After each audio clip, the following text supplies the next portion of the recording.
Welcome, everyone. I am John Ryan for SportsMemo.com, and you are watching the Wednesday edition of the NCAA Basketball Daily Dime Show.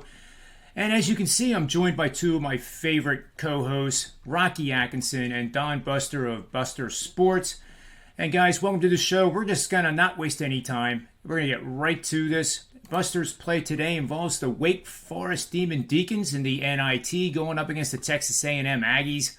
These are two teams that you guys know thought they might have been in the tournament, but they were cast aside. But I do think, despite being in the NIT, these two teams are going to bring full focus tonight in this matchup. Texas A&M is a 2.5-point favorite, and that's where they opened. The total opened at 147. It's now 146.5, so not much movement there. A&M comes in with a 25-12 straight-up record. Wake Forest 25-9. Tell us where the best bet is in this matchup, Buster. Okay, John, as always, thanks for having me on a Wednesday morning here. Absolutely.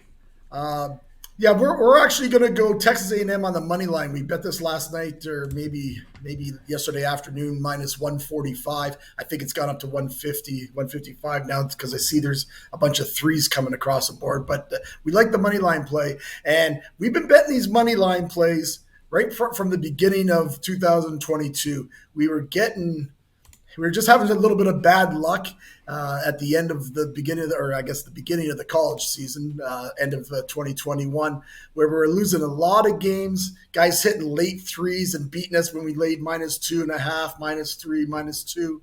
It happened 3 or 4 times, and we were losing games in overtime. And I thought, New Year coming, I'm just going to try money lines. I know money management-wise, sometimes it's not the best to lay that little extra, but it's been working for us.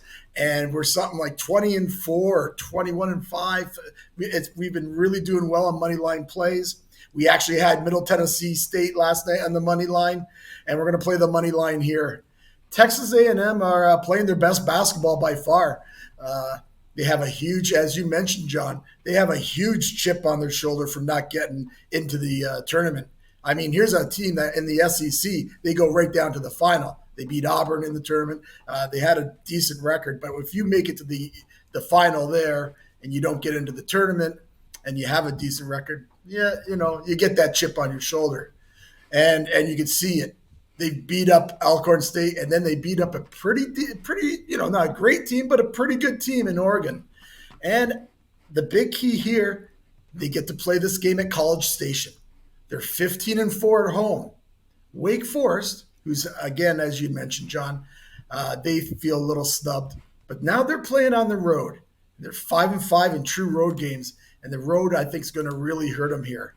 And I'm going to mention this X factor that I think is very important, where a lot of people might comment on the video and say, yeah, you're crazy, Buster. But down the stretch, they have Buzz Williams. I like this guy as a coach. Again, people won't agree. But I think he matters down the stretch if it's necessary. I really think Texas A&M will turn them over. They'll get enough steals. And at the end of the day, we believe because of this home court, Texas A&M is going to get the job done. And of course, I always have to have a few trends for my buddy John there. Texas A&M are 5-1 against the spread the last 6 and at home, and they're 8-2 the last 10 overall. Give us Texas A&M to win this one. Oh, I love it. I think Texas A&M is the play. I'm with you, Buster. Now we're going to go over to my play here, which is in the NCAA tournament, and it involves the St. Peter's Peacocks. And no, I'm going to make it very clear right now, no disrespect to the fans of the Peacocks, but I am on the Purdue Boilermakers. You got to remember, guys and gals, Purdue was ranked number 1 in the nation earlier this season, and then they fell upon tough times. They had injuries, but now they're back to full strength. What I really, really like about this is that the whole world has fallen in love with St. Peter's, and for good reason. It's a great story. It's great for basketball. There's absolutely nothing negative with that program, but what is negative is that 72% of the bets so far are on St. Peter's, and you have a double-digit favorite that's only getting 28% of the love. That is a big red flag for St. Peter's. Purdue comes into this game as a 12.5-point underdog, or 12.5-point favorite, and they opened at 12, guys. St. Peter's bet 72% of the bets placed, and the line actually went against them. So that money line phenomenon, the money flows in the betting circles around the world, are telling me that Purdue is the right side, and I wouldn't be surprised if they do win this game by 20 or more points. And I know that's a bold call, but once in a while I do make these bold calls on these shows and in my my premium picks as well. So the total here is 135.5. I think this also is a lean, goes over the total. And of course, for my friend Rocky and Buster, I have some really good numbers here to share with you guys. And it involves Coach Painter, and I do think there is a experience mismatch here. I'm not saying that the St. Peter's coach is not good. He obviously is very good, or he wouldn't be only the third 15 seed to make it this far since 2006. But in those two teams previous, it was Loyola, Chicago. We remember them. They were a very good, underrated team. And Earl Roberts, which was last year. This year, I don't think St. Peter's is quite as good as those two teams across the board. And I think they have less depth on the bench than those two teams. And I think that's where Purdue is certainly not going to take these guys for granted. And they're going to come out and really lay the wood right from the start. I think you'll see Purdue, the first half line, I think is a tremendous opportunity as well. In these games, when Purdue, and this is from my predictive models, we're expecting Purdue to score 75 or more points.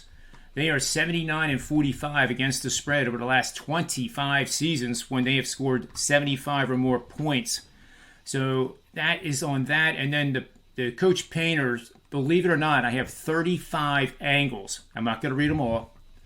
I'll read a couple to you. Painter is 68-40 to the over on neutral court games as a coach at Purdue. On the side, he is, let's see, I'll pick one out here. 92-68 as a double-digit favorite at Purdue as the head coach in his whole career. That's outstanding. Lastly, after two consecutive non-conference games, as the coach at Purdue, he is 95-75 against the spread. So over his coaching career, there is a wide array of outstanding trends and angles that support Purdue in this game. I wish St. Peter's all the luck in the world. It would be unbelievable if they could win this game, but I think they've met their match here, and the clock is striking midnight. Let's move on to Rocky's pick here. And we are looking at the North Carolina Tar Heels. 9:39 p.m. Eastern Standard Time on Friday against UCLA. UCLA, as we know, did very, very well last year. They were kind of the Cinderella last year, if we remember. They come into this 2.5-point favorites, getting 40% of the tickets bet. Seems like people and the sharps, the Joes and the pros, seem to be on North Carolina, getting to 2.5. For the season, UCLA has 27 wins, 7 losses. North Carolina 26-9, and the ACC has done pretty well this tournament. So take it away, Rocky, and tell us where the best bet is for this matchup. Thank you, John. Good to be back here. Thank you for your patience the past few weeks. North Carolina has played incredible here in the big dance. They beat Marquette easily in the opener, 95-63. Then they beat the number 1 seed Baylor in overtime last week, 93-88. Which that don't really tell the story. That overtime game, in the Baylor game, they did lead by 25 points. Around 10 minutes left in the game, Brady Manick got ejected.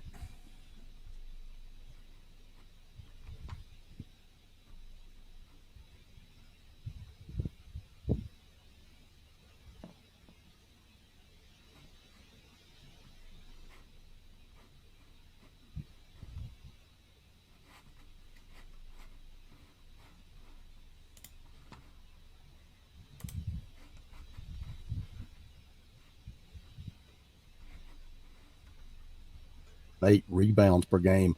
R.J. Davis, he was incredible against Baylor. He took his game to another level. He's averaging 13 points per game in postseason play.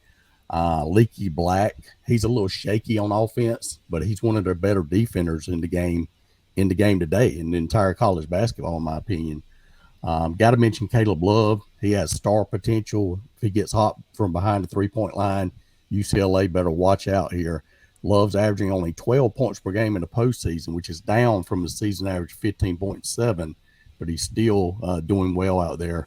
They don't go too deep in their bench, but they are going to have adequate rest here before playing again on Friday. So I'm looking for them to come out strong again. UCLA, on the other hand, they barely beat Akron in their NCAA tournament opener.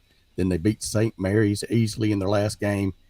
Their leading scorer in the postseason, this is crucial here, Jamie Jalquez Jr. is questionable to play for this one as he has an ankle injury. He's averaging 18 points per game in the postseason this year. He's also their leading rebounder in postseason, averaging 7.2 rebounds per game.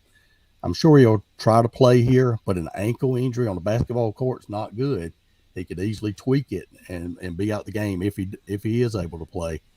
Let's talk a few trends here for this one. UCLA is 4-15 against the spread the last 19 games against ACC opponents, including 0-2 straight up and against the spread the last 3 years. UCLA is 2-5 against the spread the last 7 games against a team with a winning percentage above 600. North Carolina 6-1 straight up, 5-1 against the spread the last 7 meetings overall versus UCLA. And North Carolina 7-1-1 against spread the last 9 games against a team with a winning record. I mentioned the Tar Heels on a show we did many weeks ago.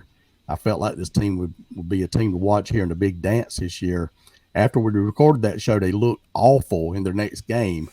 But this is a team that's coming together at the right time, and I'm looking for them to beat UCLA here and move on to the Elite Eight. Awesome job. Awesome breakdown, guys. We gave out 3 quality picks here. These are not picks that we're throwing at a dartboard. These are picks that we're actually taking to the window ourselves. And we encourage you to do the same. You know, it's a long race. You know, there's going to be times where we could lose 7 in a row and look like complete fools. But over time, and you know, you hit 57% in any sport for a season, that's what it's all about. So when, you know, even though I'm hitting 70% guys in the NBA right now, I know that's going to come down. I'm not saying that don't follow me, but reality is reality, right? And the NCAA tournament, unlike any other, has a way to really, you know, when you're wrong, you're wrong. And that's how I've been this tournament. So it's always hard to end this show because you guys are so great, but I appreciate your time, Rocky and Buster. Make sure you guys get over to SportsMemo.com. They have plenty of discounted packages. They're running a special right now for Major League Baseball. So get on board that now and save yourself a pile of money. The season starts in only a couple weeks, and you're investing in yourself, having all 3 of us start working for you today. So on behalf of these guys, myself, SportsMemo.com, remember 2 things. Bet with your head and never over it, and may all the wins be yours.